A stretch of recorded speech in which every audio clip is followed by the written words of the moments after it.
All right, here we are with the video for the Party Table Buffet card. Doesn't that look delicious?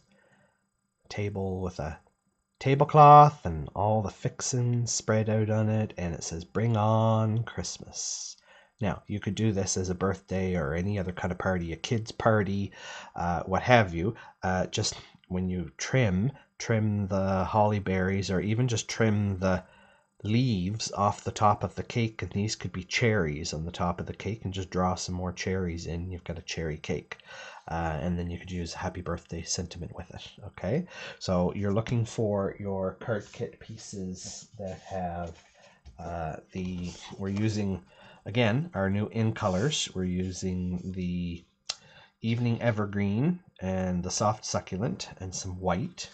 And we're going to be pulling in some scraps and pieces. So remember that piece that you cut off when we were making the little acetate box. So if you have that piece left over, we're going to need that to go with our sentiment. A little 1/2 inch strip of white. You probably have tons of these lying around somewhere. Or you'll cut it off the edge of one of the pieces that we use to stamp all of our images.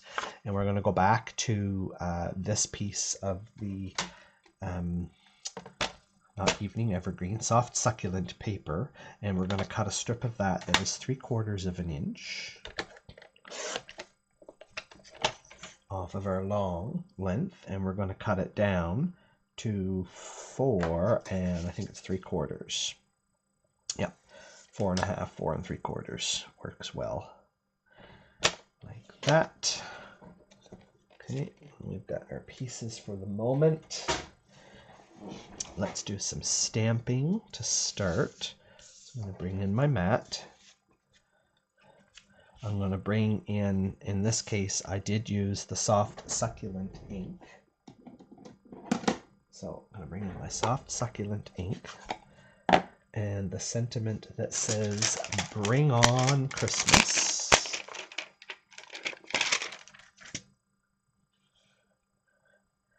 Stuck to me. There we go.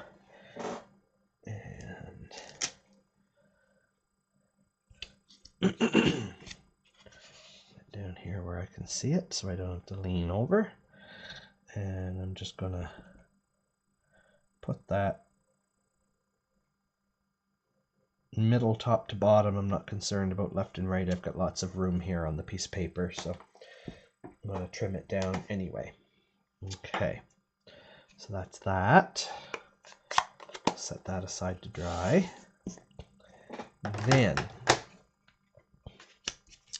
before we stamp on our white piece, we're going to make the table. So if you have a corner rounder stamp, use your corner rounder. If not, just round off the ends on this a little to make it look like it's a... I know, tables don't round off and fall off the edge like that, but it just gives the illusion that it's not a plain rectangle, and it doesn't have to be perfect. And we're going to glue that on the bottom edge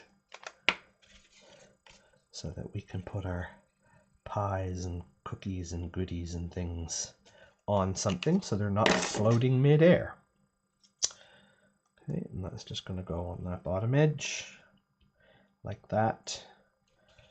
Stand it up so I can push it down, make sure that it's all lined up. Perfect. Okay, now I want a pie.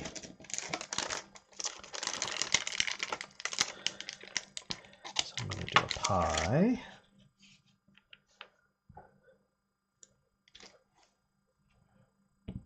In Memento Black.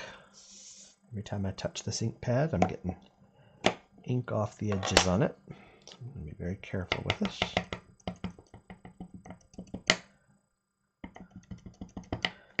And I want my pie to the left, but I'm going to be putting a caramel apple or candy apple over top of it, so I don't want it too far to the left. But I don't know, about 1/2 inch from the edge. And I want it to be sitting right on the edge of the tablecloth, so I'm just trying to get it lined up with the... There we go. Good. Okay, so I got a pie. And I need a cake stand. And so the cake stand is going to have some things in front of it. It's going to kind of be floating mid-air, but I don't want it to go too high, so I'm going to bring in a candy apple for height. Candy apple's going to be sitting here. He's about the same height and width, so I'm just going to put my candy apple there to give me distance. I want it to be hidden by the candy apple, but not any higher than the candy apple. So like that, okay? That's it for our stamping. Everything else is going to be one of the pieces that we colored and cut out from the coloring and cutting video. All right. So now we have to color in our cake tray. You can leave your cake tray blank if you want to, but I'm going to color in my cake tray, and I'm going to use my two grays that I have. If you have a light and a dark gray, use the pair together. I don't. I happen to only have light gray granite and light smoky slate. So the gray granite appears to be a little bit darker. So I'm going to do that on my edges here and here, like this. And then the rest is going to get colored in. Oh, did I do that backwards? Smoky slate's darker? It is. Okay, well, I'm glad that I started with the dark and not the light. So we'll just color that all in with this one. And we'll go back to the other one.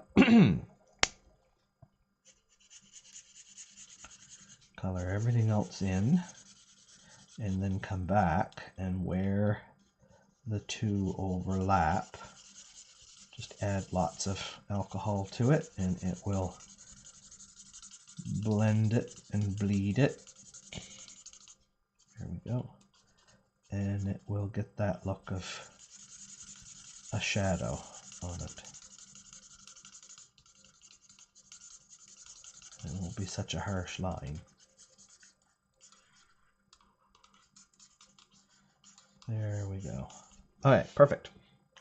Then for my pie, I think I'm going to do like what I did there, a blue pie plate. So I'm going to use the dark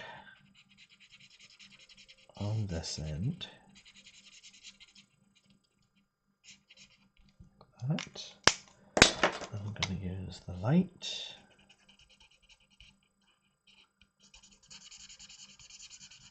On this end.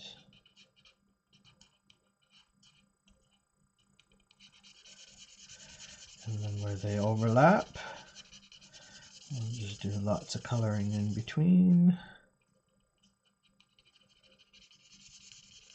And it'll create a shadow.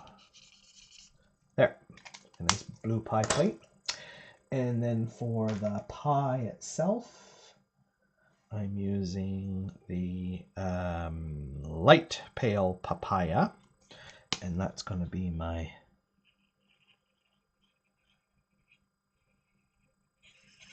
crust at the top, like that. And my ivory is going to be my zigzag across the middle here, like this. Just a little darker. There we go. Okay, now I'm going to take my sentiment piece and I'm going to trim down the left edge.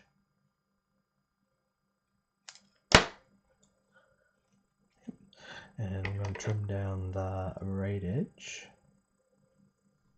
And then I'm going to glue that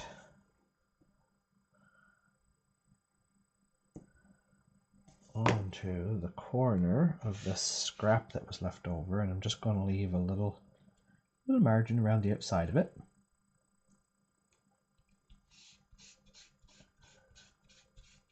And I'm not going to attempt to do this with scissors. Use my little paper trimmer and put it in here so that I can just trim the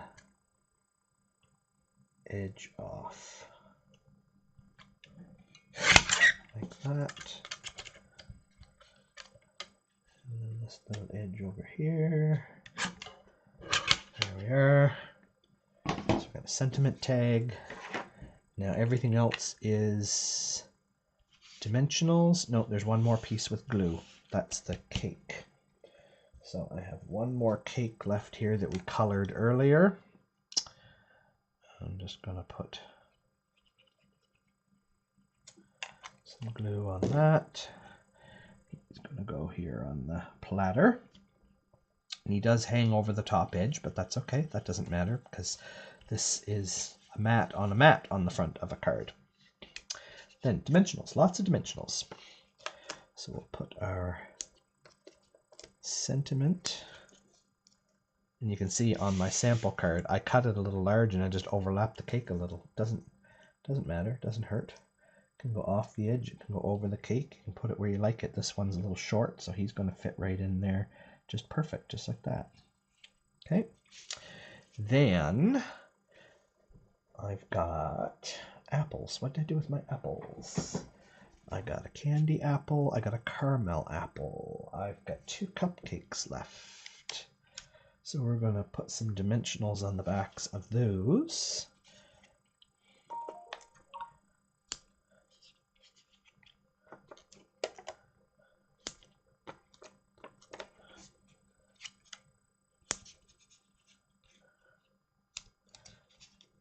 So let's do an apple first.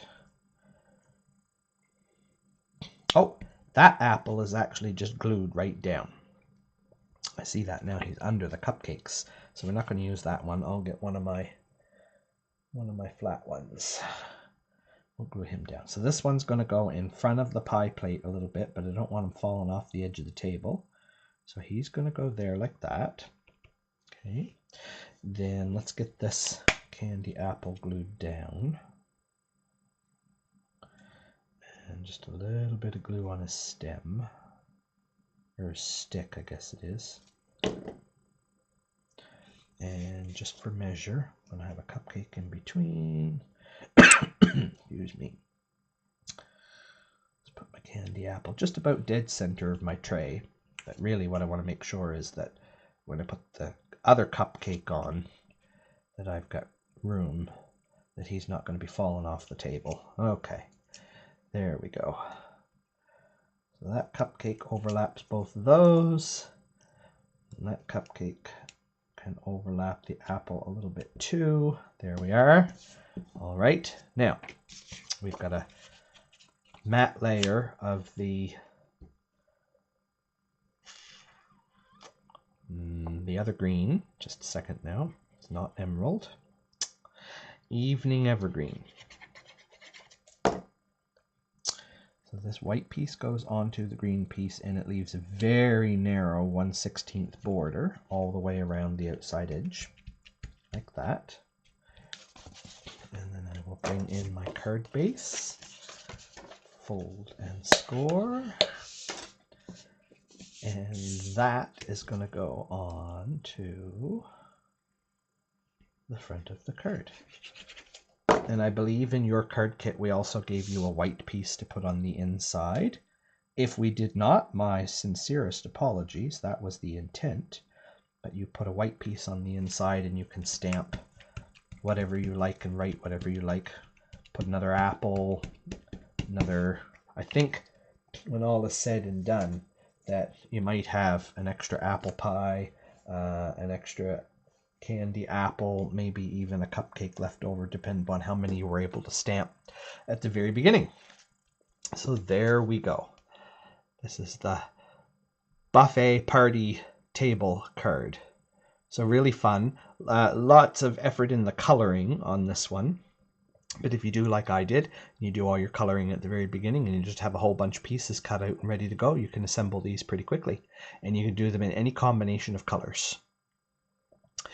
Our in colors, like I say, come with a pack of in color paper. You get, I think it's 8 sheets of each color, so 4 of each of the 2 different patterns. We also have in our catalog a mixed package of in color cardstock that gives you 4 sheets of each of the colors of cardstock. So this is a great way to get a variety of colors to do projects in, so that you're not just having to do them all in one. Okay, I hope you enjoyed that. You can add a little bit of sparkle to these cards with some of the sequins that you have, some of the rhinestones, maybe a piece of ribbon, whatever you like. Take a picture and be sure to post it to the Facebook group so we can see how you personalized your card. Please keep enjoying Craft Day in a Box.